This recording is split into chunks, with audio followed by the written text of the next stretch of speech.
Coming up, we're inside the inbox. You're listening to Double Time, your daily accessible technology show. Now, here's your hosts, Stephen Scott and Shaun Preece. Yes, it's cavernous in here in the inbox. Goodness me.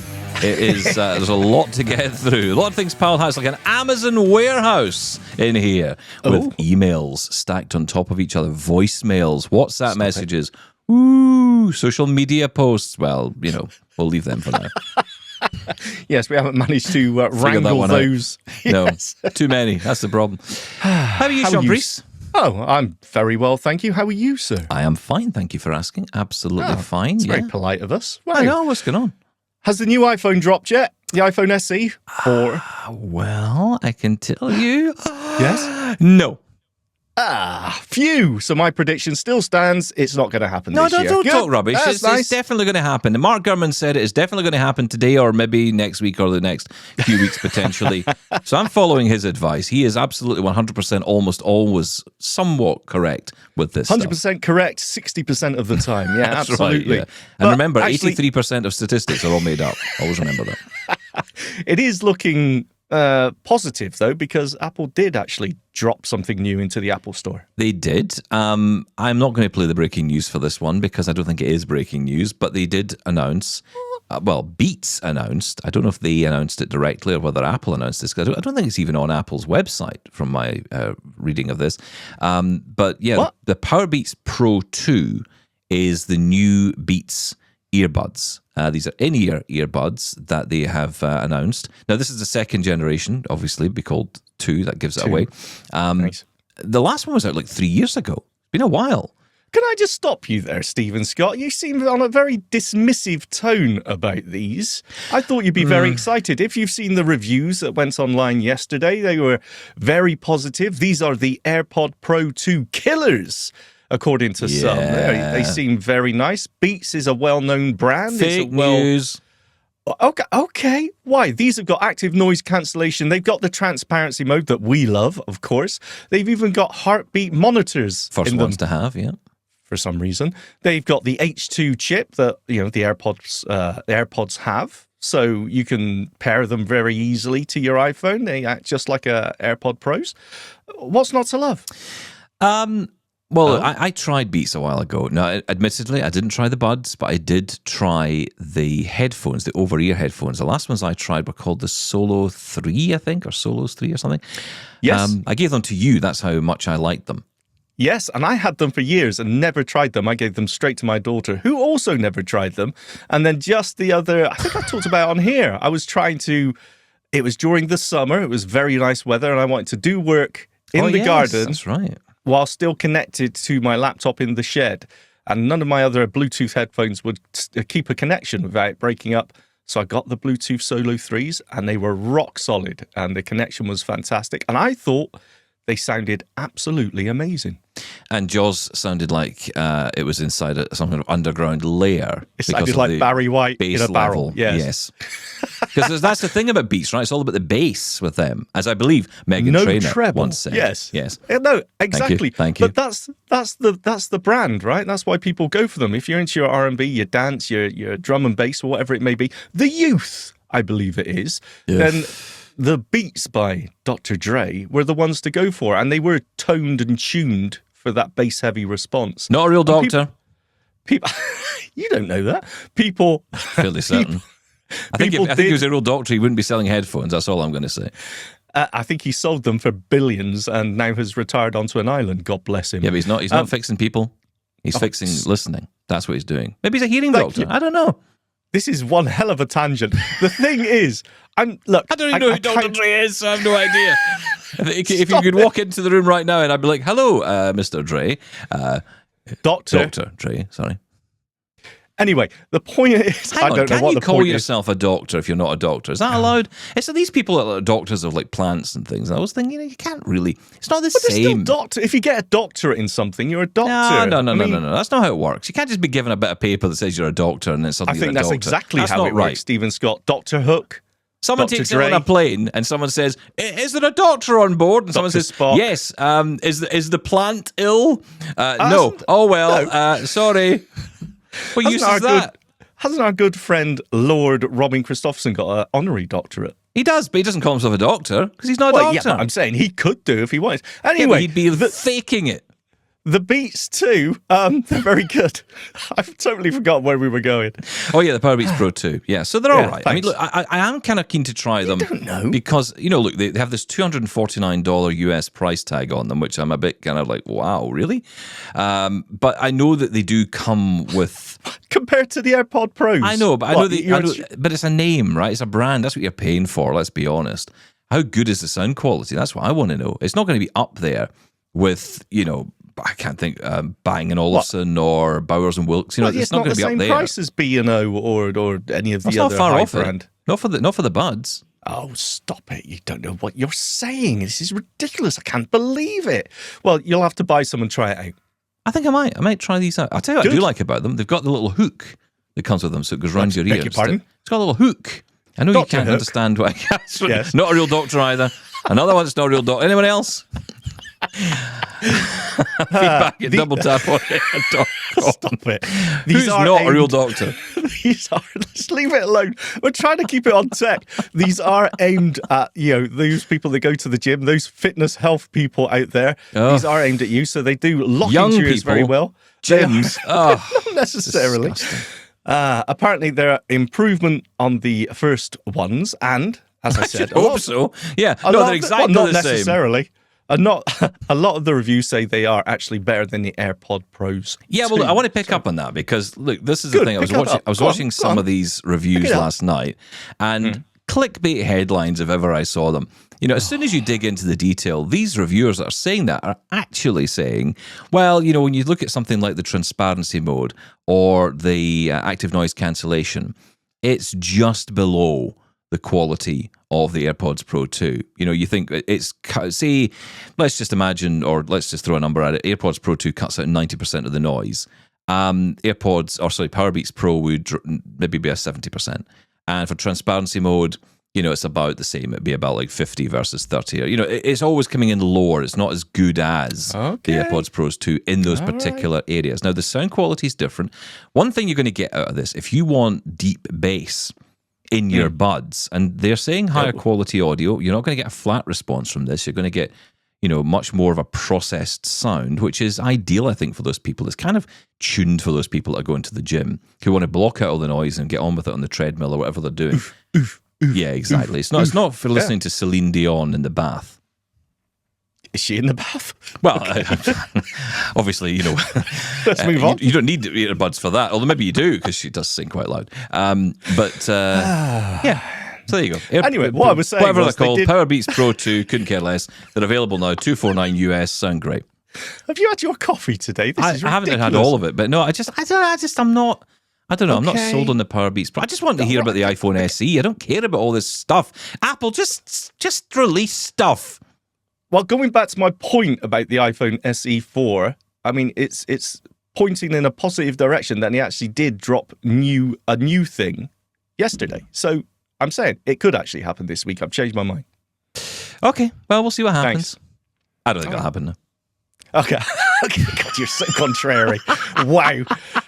Feedback. Contrary Mary over here. Now, listen, quick programming note for you. We're going to be doing a special with, as you mentioned, Lord Robin. Robin's joining us tomorrow for a special episode that's going out. That is all about Windows. A window into Windows. Oh, with Dr. Robin Christopherson. I still don't like that. I thought about the name, and I don't know if I like it anymore. What? The show notes are already done. It's done and it's gone, and Mr. F won't be happy if I change it. But no, looking into Windows. Oh no, that sounds creepy. I don't No, like it doesn't that. sound right. I don't Celine know. in the bath. We're not having... That's right, yeah. Let's move on. Just leave her alone, will you? Hard enough time. And Friday, we have a special. Michael Babcock joining us. He is here to ask Mickey, anything, which will be your questions. You've been sending in questions. We've put them all together. And I'm ignoring you. And then we are going to put them all to Michael because he has the answers. And if he doesn't, we'll try and figure it out. Yes. And there you go. So that's this week. We are off on Monday. What? So, yes, we're taking a day off on Monday. It's nothing to do with us. Mr. F said take a day off Monday. That always makes me nervous. God bless you, Mr. F. God bless you, Mr. F. We'll come He said, back and "Take everything will be Monday locked off. up. Take Monday Tuesday." off, take Tuesday off, Wednesday off, and every day for the rest of your life. So yes, hopefully we're back on Tuesday, but we should be. And we've got some great stuff coming up for you next week, including the ill-fated Blind Show Classic review. Ill-fated? Ill-fated. Coming on Tuesday. Guaranteed. You make it sound like it's cursed. Wow. It does feel like it's cursed. It's taken so long for us to get to it. We are, of course, joined once again by our good friend Michael Babcock, because he and I are going to review it together, and you're going to ask questions. I am, yes.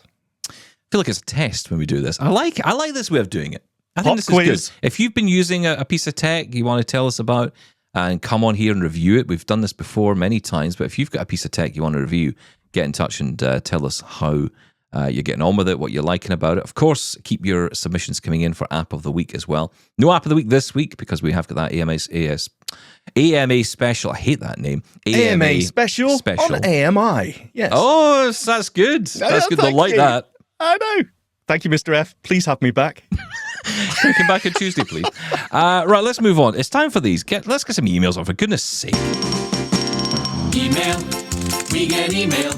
We get your email every day. Ding dong. Every day. Here's your mail today. Noosh. Oh, I didn't like that at all. Oh, no, that was seductive, I Oh, thought. that was dreadful. Terrible. Okay. Sorry. Carry on. Right, here's Craig.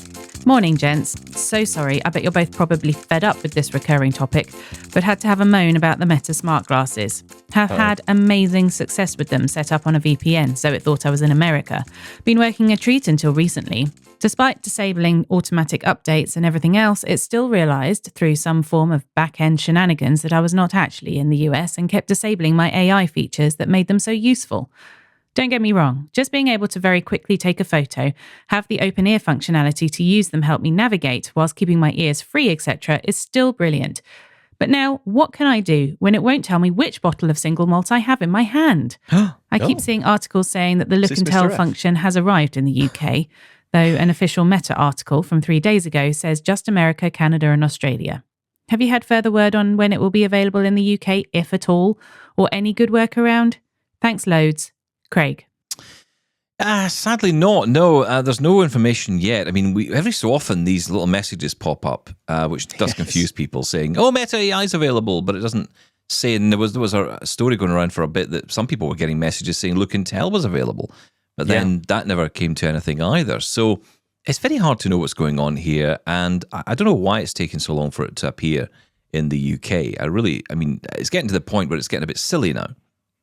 Yeah, but again, I keep making this point because I see a lot of posts shouting and screaming at Meta. This actually isn't anything to do with Meta. This is to do with the EU and 11 countries that brought up objections to the use of our data being used to train the AI model. That's why they're not allowed to use it here, or we're not allowed to use it until some changes are made. Now, I don't know what the changes are, and maybe there are some stumbling blocks on Meta's side. I honestly don't know, but this is a EU thing. They're putting down their foot on this one, but there are workarounds for this.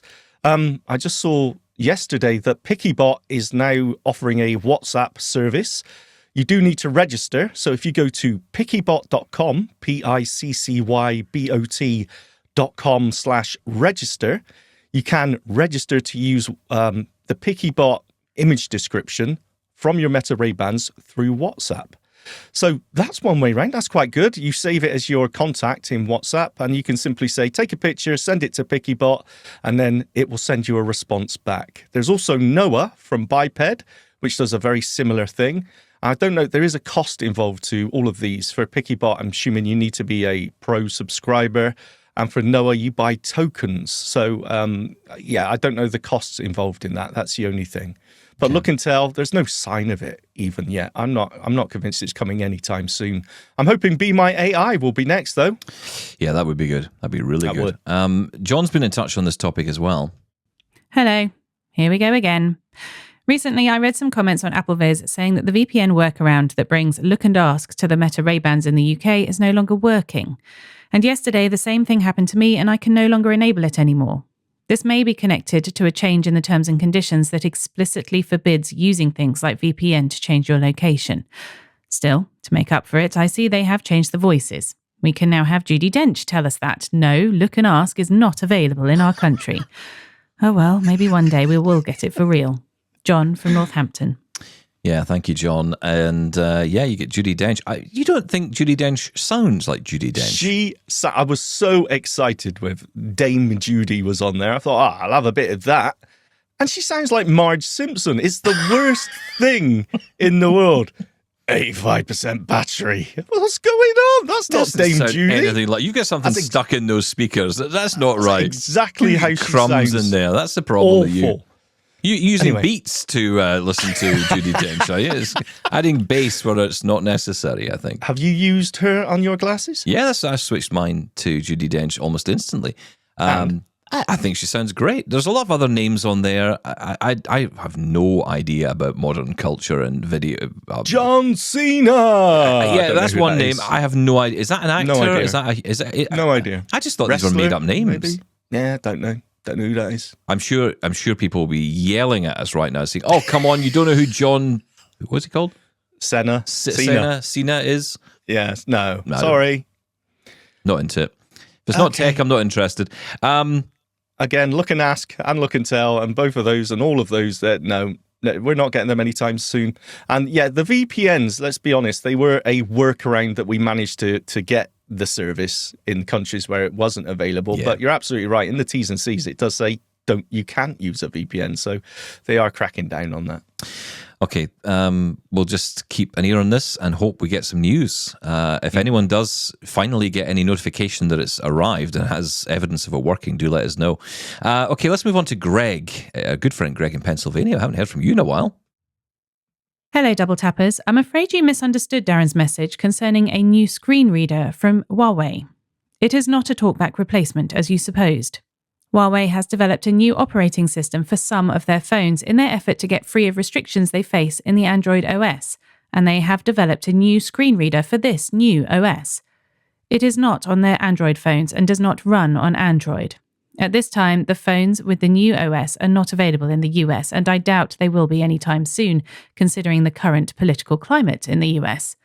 The availability in Canada, the UK, EU, and the rest of the world is likely quite different than here in the US. Regards, Greg in Pennsylvania.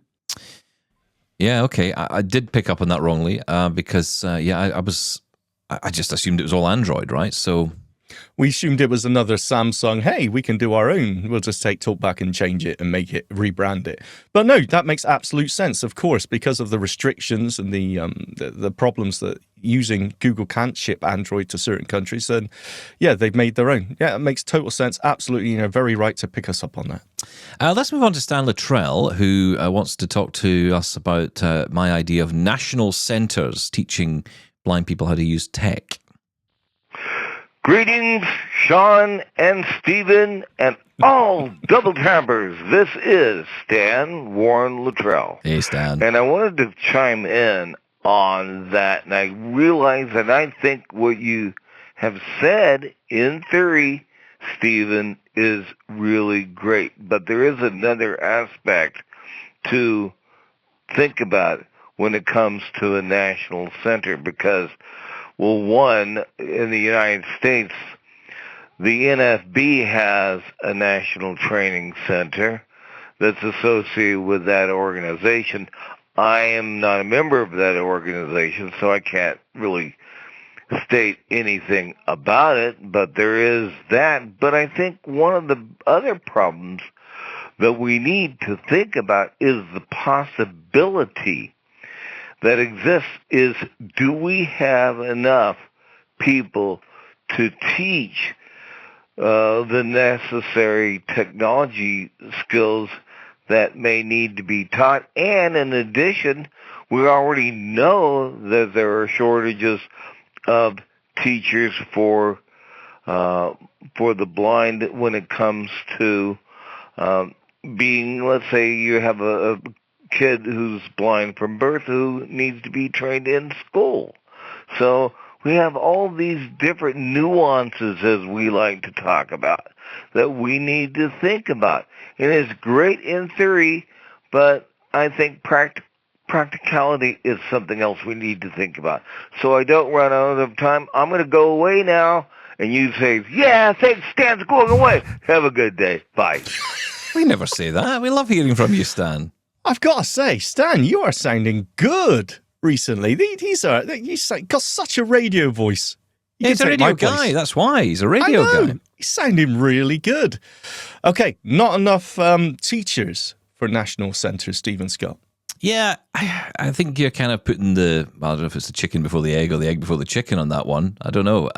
Because look, the way I would see it is if you're building a centre, to do this, you want to staff it out, right? I mean, I think part of the issue has been for years, and this is where I kind of go against the grain a little bit when I talk about this. I love the idea of children being included in schools, mainstream schools. Of course, I think that's important.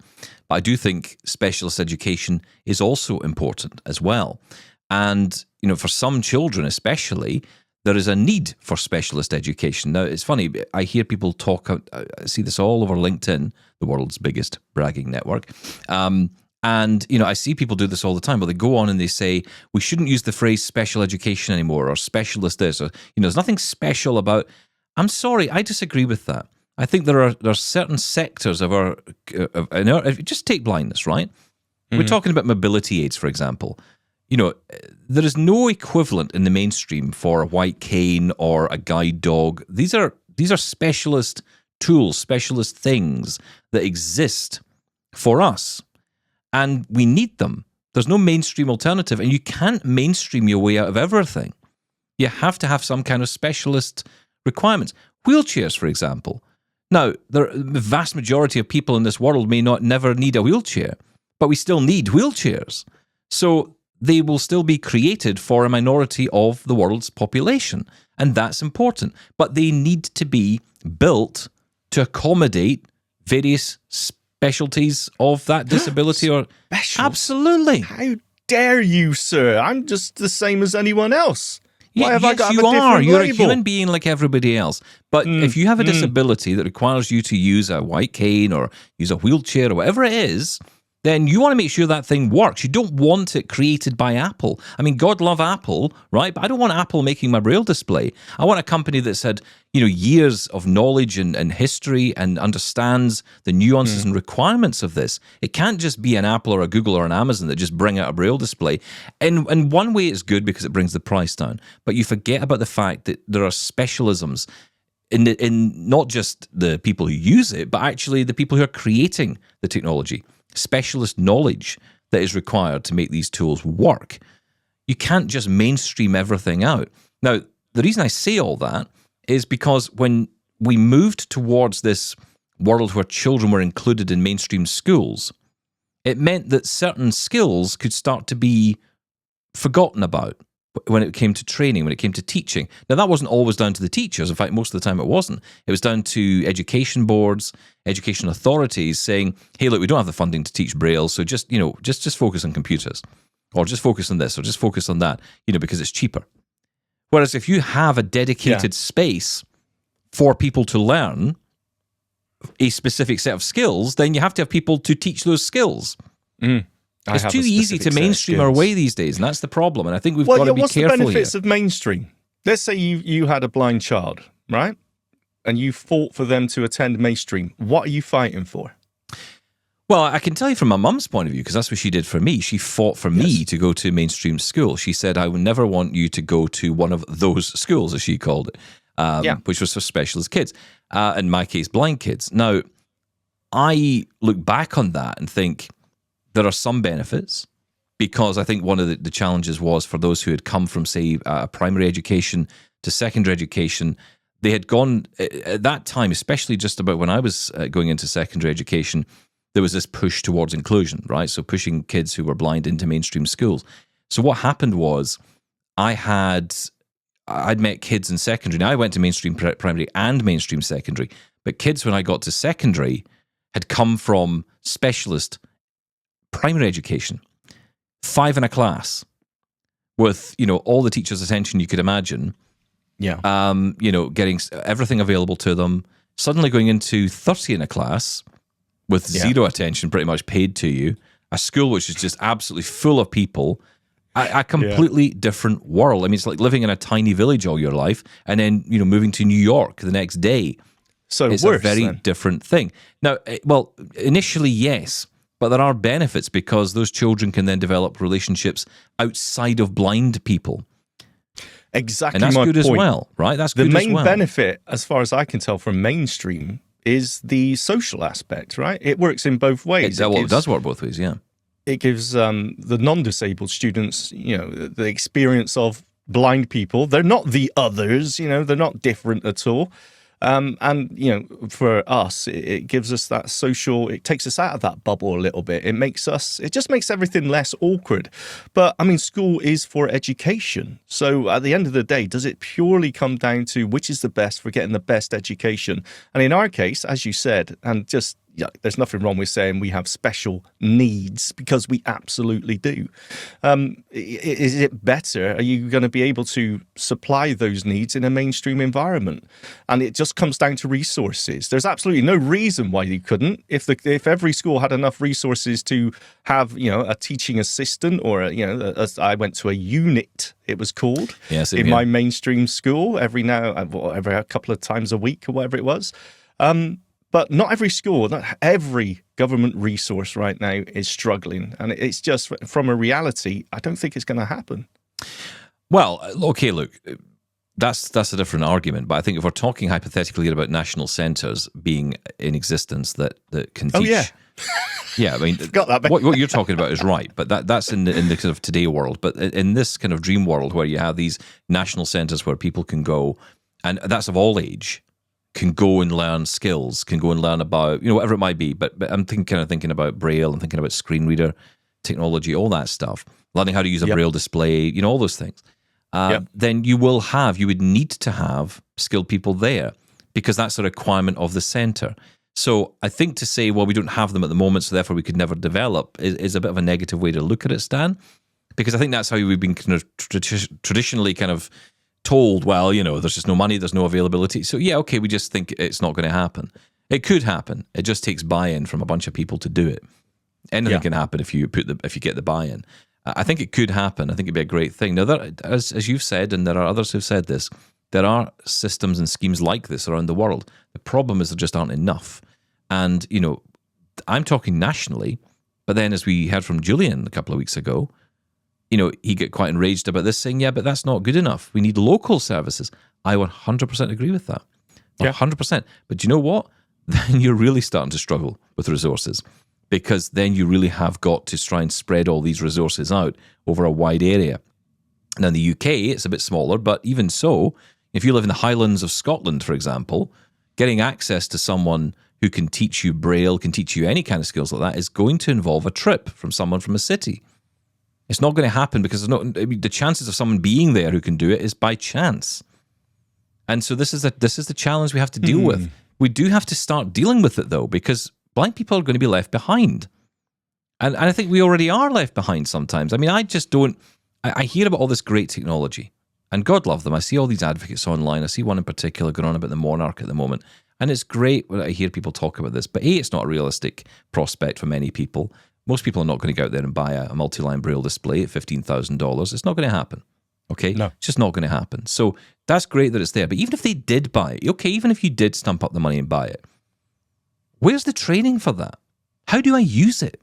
Why have we just got this assumption that people just buy these things and automatically know how they work? It's just nonsense. Well, because at that price, I would assume that comes from the company itself, the supplier. It might come with some training, but is it enough? I mean, it might be a little bit of support, but I mean, when I bought my Mantis, I wasn't offered much in the way of support to get to grips with it. Now, thankfully it was a QWERTY keyboard, but that, with the Braille display, the Perkins, I should say, I didn't really understand entirely what I was getting into, even with the Mantis. Like, how does this menu system work? How does it all go? And you can't just point someone to a YouTube video and say there's the answer, because again, you have to assume the knowledge that person can get to the YouTube video. Yeah, and so there's so many steps in the way, and we actually end up. Sometimes I think the challenge is, and I experienced this in broadcast. Working in broadcast radio, I worked with a company once. It was a really great company. They made amazing mixing consoles for radio studios, but they had the worst customer support in the world because they were all engineers. They all knew exactly what they were talking about, their product, and it almost, as far as they were concerned, couldn't get their head around the idea no one could understand how this stuff worked. And my thing was, look, most of these DJs that are doing these gigs, including me, would struggle to work in McDonald's. So, how do you think we're going to understand all this fancy gear that we've got in front of us? We might know how to turn a microphone on, but that's about it. And we need people who can help us with that. And I think the same is true of a lot of these blindness tech organizations. They have people in there who are very, very clever people who are brilliant at what they do. But that's not the majority of your customer base. The majority of your customer base are not coming to you ready to go, fired up with all the knowledge. Oh yeah, this morning I coded an app whilst, making my coffee. They're not those people. They're just trying to send an email, and they like to use a Braille display to do it. They've got the Braille skills, but they don't have the, technology skills. These are the issues we've got to chat. These are the holes. This is the reality of this. You've got to stop talking in these broad terms, because what you end up doing is you just end up losing people. And I'm feeling that way, to be honest. I just feel, and this is where it came from, this idea of I have this piece of kit here and it's wonderful, but I'm only getting like 20% value out of it because I don't know how to use it to its fullest extent. Could it be argued that sight loss organizations need to look at what they're using their funds for? Well, it goes right back to the heart of it, right? It goes back to the heart of what organizations for sight loss or blindness are for. What are they doing? What are they doing? And, I think a lot of these organizations, they tell you today they're struggling. Well, maybe you're struggling because you're focusing everything in the wrong place. Yeah. I mean, look. I'm not going to go any further with this because I could be here all day, and I want to get more emails on because I would rather hear from you guys than me ranting all day. But I just it infuriates me because I don't see waste. I'll be honest. I don't see a huge amount of waste. I think charities are known for waste anyway. I think they all are. But there's an amount of that, administrative waste, as it often gets titled as. But I do think that services need to be considered in today's world. I'll tell you one thing that irritates me.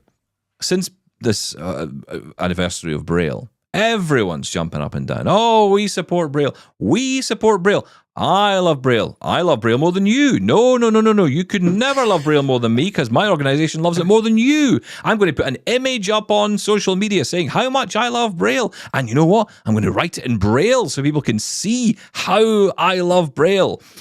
Aha. So if I call you up and ask, okay, so where's my nearest Braille class? Where is it? Silence. Yeah. Nothing. There's no call for it. Well, there is now. Okay, are all the books available in the library? Are they available in Braille? Well, you can get them on a Braille display. Oh, good. Do you provide Braille display? No. Okay. Yeah. Right. So I thought you said you supported Braille. What happened there? So just words, right? Just words. Words matter, apparently. Well, if they matter, you've got to follow up with something called actions, guys. Let's leave it there. Thank you, Stan. What was his question? Lack of teachers. National centres. Covered it. Okay, thanks. Right. Did we? I think so. Somewhere in there. Thank you, Stan. Let's move on to Jim, who's got some comments about rehab in the US.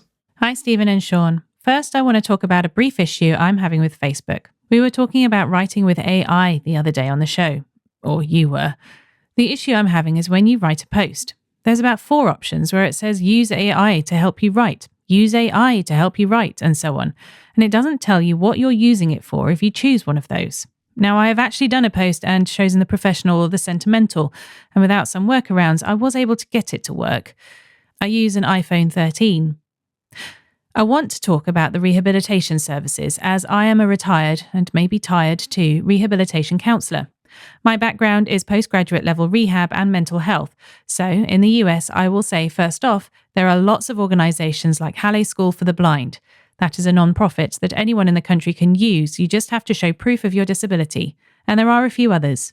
Secondly, every state in the United States has rehabilitation services, and they are organised federally by the Rehabilitation Administration. And we were hoping it would go federal because a lot of the federal dollars aren't being used, and that's a really important topic for another letter.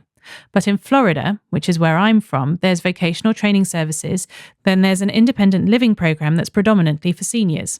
I'm not 65 yet, but because of a non-work related injury, I qualify for this service, and you can get training in Braille orientation, mobility, or travel. tech training with JAWS NVDA, etc., training even using a smart device, although they won't pay for a smart device or a telephone or anything like that. I said I worked for the vocational system for a little over 10 years, and I did some private non-profit work for about 20 years, so I'm pretty familiar with this stuff. But I will say the military, they qualify just like any other person who acquires disability. They have their own program, but most of them that I've met, they go to this place in Alabama to get training, and they come out with everything. They don't even have to ask or advocate for it. They just sort of throw the kitchen sink and give them anything they could possibly use. One of my clients, he came out with about $40,000 worth of technology in the 90s. So, I don't know where it is now. There may be listeners who are experiencing the Veterans Administration Services for the Blind. But in the US, yes, it is pocket as far as the quality of service.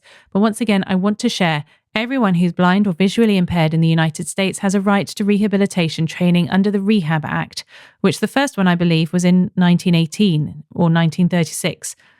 It became civilian, and there have been amendments to the back decades on that could be Googled. So I hope I've helped a little bit. Jim East. Thank you, Jim. That's really good to know. And it's great to know that there are options out there. But, there is a lot of misfiring goes on when it comes to tech as well. So, you do have, it's strange, isn't it? On one hand, there's very little training or very little advice. And then on the other hand, someone turns up with a truck outside your house like you've won some kind of competition. Yes. And suddenly you get all this stuff and most of it doesn't get used. And of course, that's the problem, right? People are given technology. I think sometimes this can be caused by the tech companies themselves, almost turning up at the door of organizations and saying, here's a big bunch of these, give them out to your people and, this would be great and we'll do a great price. And, the organization says, well, this must be great because it's built for blind people. Not actually speaking to any blind people in the middle of this to say, hey, maybe you don't want to do that, or actually maybe better if you did this. I had exactly the situation with an organization recently. I was invited in to ask about technology, and they had talked about, I won't get into too much detail, but they were basically given or bought in a lot of equipment, and I had to tell them, you've wasted your money. This is not useful to you. This is not going to be useful to the people who you are talking to, who you're dealing with. And of course, the problem is the money's spent, so there's nothing you can do. Can't exactly sell them off on eBay. That's it. Yeah, it's doesn't work. There are services out there, and it's so nice to hear that, and it's good that Jim has let us know about that. Again, it's almost like the problem we've been talking about is how you reach people to let them know that, hey, just because you're blind, you can use this technology, you can use a smartphone, you can use a computer. It's reaching those people and letting them know those services are out there in the first place as well. I still think there's a failing at the hospital level, that point of, we mentioned about the rehabilitation when it comes to someone if you've had a stroke. And yet, the amount of times I hear people just saying, I was told, that's it, we can't do any more for you. Your eyesight has gone. Go home. Yeah. And then, a lot of people, they don't know where to turn. It's so difficult, but it is good that those services are out there. Thank you, Jim. Yeah, appreciate that, Jim. Christy's been in touch on the subject of Braille and our series that we did. I just wanted to add how glad, relieved, overjoyed, impressed I am to hear how many blindness agencies are coming back on track to support and promote Braille. One of the worst experiences I had was about 30 years ago when I tried to get my business going teaching and transcribing Braille.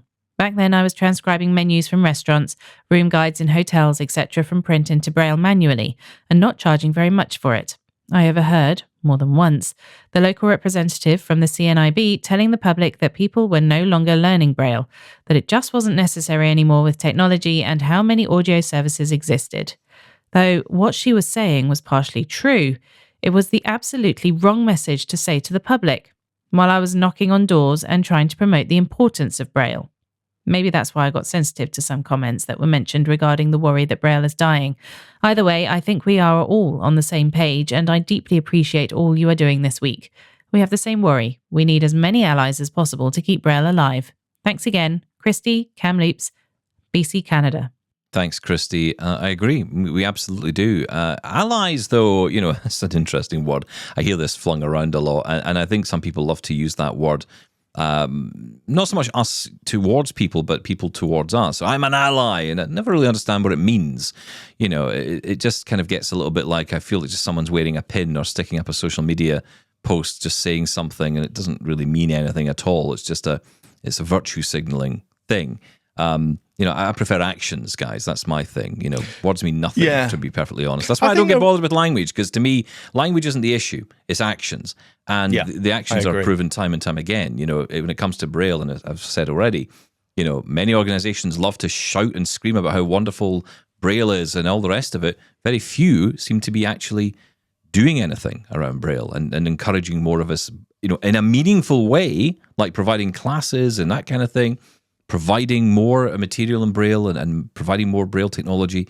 These are the things that need to happen. Times have changed, and I think a lot of it is down to organizations such as Hadley or the Brailleist Foundation have done amazing work to push Braille back into the limelight, because I think a lot of us almost gave up on Braille because, everything talks now. I think that was a But we were majority told view. this. We were told this by organizations.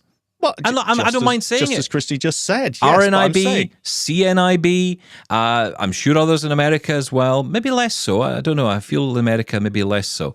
But certainly the NFB would never have said that. But, I just feel, I don't know. I just feel that there was a pushback against Braille for a long time. I think we all got carried away.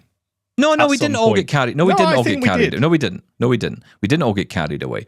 This is a problem that's been brewing for a long time, and it brews from the fact that you either have one or two people in an organization that are blind or low vision, in an organization where it's majority sighted, and I'm talking about a blindness organization, and that is a problem, because what you then have, and I've seen this with my own pathetic eyes, sadly, I've seen it where you have low vision people who don't use Braille, who don't use any kind of assistive technology other than perhaps maybe Zoom or Zoom text or that kind of thing, talking about Braille. And I think, well, what's it got to do with you? You don't use it. So why are you opining about it? Why are you not speaking to people who actually do use it? I mean, I don't use it every day. I'm not, I do, I suppose. I sit here every day with my Braille display, and I am using it to check I'm on the right email and those kind of things. That's what I use it for. Because it helps me more. It's much better to do it this way than try and constantly sit and listen to that voice as I'm doing the show. So I am using it every day, I suppose. I'm not using it to sit and read notes and all the rest. I don't use VoiceOver on a Mac every day, but I still know how important it is to make that accessible feature available to everyone. But you know as well as I do that if you were going to sit and opine about it, you would rather talk to somebody alongside you of course, who used depends what VoiceOver you're every day. talking about. But that's my point, right? You have organizations and you have people in these organizations. This is why I'm against the whole, blind person rules the roost. I saw someone talk about this recently, and I think it really stood out to me. Why do you think that the person who has your characteristic, whatever it may be, why do you think that other person has the same interests and will fight for the same interests as you? And I think that's a really important point in this. This is why I believe in the individual approach. You can't just assume that just because another blind person is standing up at a table shouting about something, that they're speaking what you feel. And that's why I'm against this idea of one person speaks, one blind person speaks, then everyone else falls in line, which is how some blind people would like it to be. I'll say what I think and you can just agree. No, not having that. Not interested in that. Sorry. I'm not interested in that, because that to me, it just makes us all fall in line, and I'm not interested in that. I have my own opinions, I have my own views, and I'll share them. And if you don't like it, tough. Oh, all right, calm down. I'm sorry, but I'm sick of it. Wow. Sick of it. Get that coffee down your neck. Okay, more coffee, I thank think, you. at this We've got rate. time for another one. We do. This is something we were talking about before, symbols. I'm not entirely sure where we're going with this one, but here's Mike. Hi, gents. I agree with Shaun's frustration regarding symbols, especially the white cane. Drives me crazy when people who are working in the service industry do not know what the white cane is a symbol for. My wife and I went to an Eagles concert, and the security person, apparently, was staring at me with her arms outstretched, indicating she wanted me to take that position. No verbal cues at all, and yes, my white cane was right in front of me. This by no means is an isolated incident. I could go on for hours about the times I had issues when I had my guide dog. But the worst thing is when we go out to a restaurant or a new pub, my wife and I. Remember, my wife is sighted. As soon as the waiter learns that I am blind, she starts talking directly to my wife, asking her would he like an appetizer, etc. I just sit there for a bit and then, responding to my wife, tell her that he would like an appetizer and a pint of draft for now, etc. Unbelievable in this day and age. So, our supporting organisations can recommend all the symbols they deem appropriate. However, without educating the public as to what those symbols represent, the benefit to any disabled community will be limited. And people wonder why I'm getting grumpy in my old age. From the Man Cave, Mike. Yeah, probably not the best day to bring this email up to me, but I do have a suggestion for you, Mike, and I encourage you to try this because it will let you know what that person thinks of you as a human being. Okay, this is a way to be sure of this. So when the waitress or the waiter comes up to you and it refuses to speak to you but speaks to your wife, what to do is once you've finished your meal, ask your wife to leave the restaurant first, and you stay there for a couple of minutes. And then get up and leave. Let's see if they ask you who's paying the bill. Can I just say, we at Double Tap don't condone dinner dashing at any Try it. I'm not saying walk out. I'm not saying walk out. I'm just saying, no, I'm not saying walk out. Listen to what I'm saying. I'm saying stand up. Leave. No, Yeah. I'm saying stand up to leave and see if they approach you to ask you who's paying the bill. Because I guarantee you, they'll be interested in you when you're not paying. I'd be And if they're interested not, that's interesting. if they asked you, do you need help finding the door? So, yeah, thanks. Do you know what? They probably would. They probably Yes, would. happens all the time. I'm not surprised that still happens. The does he take sugar approach. Yeah, terrible. The symbol, I guess, and we're talking about that checkered eye symbol we mentioned a while back now, and wearing it on a lanyard or some sort of symbol to signify that you're visually impaired. I think he is talking about that, but he's also talking about something you did. You did talk about this, where you were saying you'd gone somewhere and they didn't really understand even what the white cane was for. They don't. No, infuriated you. I remember I was traveling on the train back home one night a while ago, and I was tired. You know what it's like. And You were tired. know, That's unusual. I was very tired. I was getting on, trying to get the last train and everything. And I walked up to the barrier and I said to the guy, I could hear someone talking there. So I said, sorry, I'm looking for a platform, do that. And he just said, Well, no wonder you got annoyed at you if you said that. he said, well, see that big sign there with the big number 2 on it? Ooh. That's it. And it's just like, I've got, sunglasses on. I've got a cane here. What else do I need to do to get this over to you? But yeah. The problem is that we end up, and without affecting the voice, which I will not do because it might upset people, but there is a temptation to hold your cane up in the air, shall we say, aloft, and say the word "I'm blind," perhaps affecting a voice. Okay. And it unfortunately then kind of gets into the area of becoming ableist in its own way, because then we end up offending other disabled people as a result of that. Stop it. But it is true that we do get frustrated, and you do sometimes say, do you know what, really? I have sometimes offered the individual, my way of doing it is to offer them the cane and say, perhaps you need this because I think your vision is worse than mine. Yeah, I've done that before. Yeah. Because, you can't see that this is a white cane, and do you understand what this is for? But of course, a lot of people think it is a walking aid. They don't think it's relative to blindness. I've had that. My worst one, I've mentioned this before, but on the cruise ship we had it, and then I had it happen recently on a bus where someone grabbed the end of the cane as if to lead me off, and then was completely amazed at how the cane sort of breaks up when you do that. If you pull the cane at the end, it just all 20 starts foot in front of you. Yeah, that's right. And it just sort of collapses into bits. And, it's so... And, of course, I am a little bit aggressive with that. I have to be, because that could cause me an injury, and I need them to understand that. I need someone to understand that. You cannot, and I'm very strict about it. You cannot do that. You never touch that. It's like someone in a wheelchair. I used to get with a girl years ago who was in a wheelchair, and she would say to me, I hate it when people touch the wheelchair. Someone, or what happens is people walk up to her and they would move her a little bit. Yeah. In a restaurant, whatever, instead of saying, excuse me, can I get by? They just move the chair. It's Like moving how it, yeah. dare you? You don't do that with anybody else in a restaurant. You don't walk up to someone and say, excuse me a second, and push the chair in. Well, not even saying excuse me sometimes. It's just, Well, exactly. yeah. I'm People liking are horrible, this episode. but people are great. I know, a midweek hump, this one. Wow. Let's end with a happy email, please. Well, we'll try, because Ryan's been in touch, as we're now calling there it. Ryan's in touch about this very topic of dealing with the public. Shaun, Stephen, and all double tappers.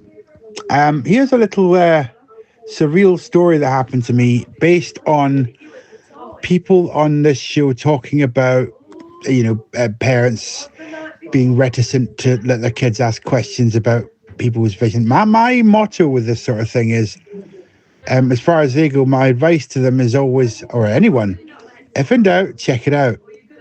I'm not a very woke person at all. I fight against it, if I'm honest. But I also, if a child asks the parent, in a shop, for example, where they can't sort of get away, I will just answer the kid's question straight away. I don't ask them whether I can do it. I just answer the question. They can always, I'm quite happy for them to tell me to shut up. I'm okay with that. That's fine. But if in doubt, check it out. That's what I say. I had a surreal experience once when I was doing a talk in a school for little kids. And I took my dog with me, and, they asked me questions and the usual stuff. What do you do? What does the dog do? How does it work? And they said, why are you blind? I said, well, I was born with no eyes. I don't have any eyes. So I'm done the talk, and I'm waiting outside having a smoke, waiting for my wife to come out with my daughter from a different class.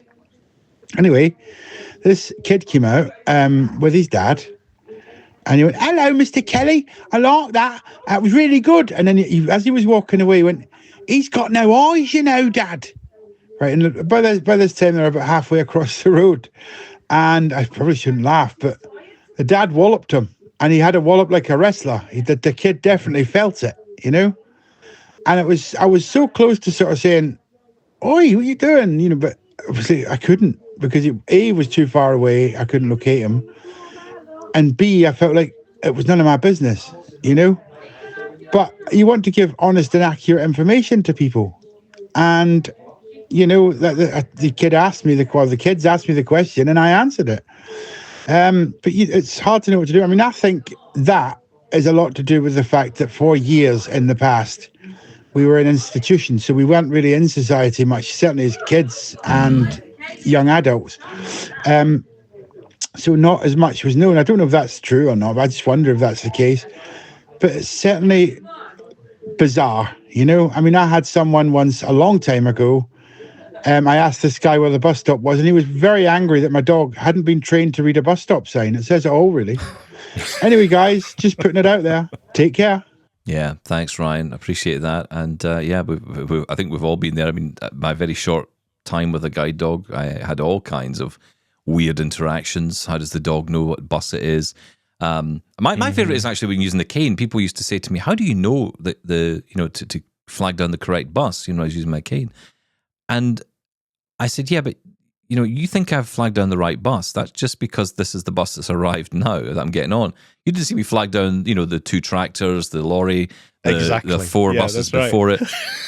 Anything basically that sounded big that was coming my general direction, I'd flag down. I used to have truck drivers stop and offer me lifts, and I'd think, you're all right, I'm fine. But they're really nice people, I'm sure. Just never get in a vehicle you don't know. But yeah, there you go. That's the most decent public service announcement I've given today. You saved this episode, Stephen Scott. Well done. You are a nice man. Thank you, Ryan. Thank you. I think we've all experienced that at some point. I don't know what you do. I mean, that's a bit extreme, obviously, in your child there. But it is a bit. Parents often shush their child when they say that. Why's that man got a stick? And things. I hear that all the time. I just say my eyes don't work and move on. So my neighbour's kids are very, very small kids, very young kids. And I was walking up the street the other day, they're playing with their toys. And one of them said, he's colourblind. And I just thought, I can't even get into that. I was laughing too much. It was just hilarious. Right, before we go, one final word to Eleanor, who will cheer us all up. It's always good to hear from Eleanor. She's very happy to hear from Ryan. Hi, guys. It's Eleanor. Now that Ryan has spoken about what he does, I just wanted to say that I have been addicted to the Archers since it started back in the 1950s when I was a very small child. I loved Ryan's character from the moment he joined the cast many years ago, but only discovered relatively recently that he's blind. It's great to have a blind guy playing a sighted character. For any Archers listeners out there, there are some great podcasts. My favourite is Ambridge on the Couch, which is absolutely hilarious. I also love The Cider Shed. Bye for now. Oh, thank you, Eleanor. I'm glad you were impressed to hear. We weren't going to out him, that's for sure.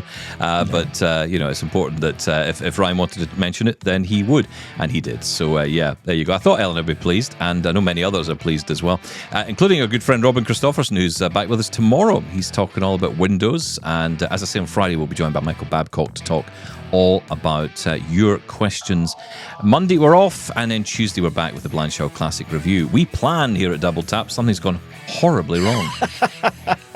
This is planned nonsense. Thank you. Yeah, it's a great one today, though. Thank you for all your emails. They really do get us going, and we love it. Keep them coming.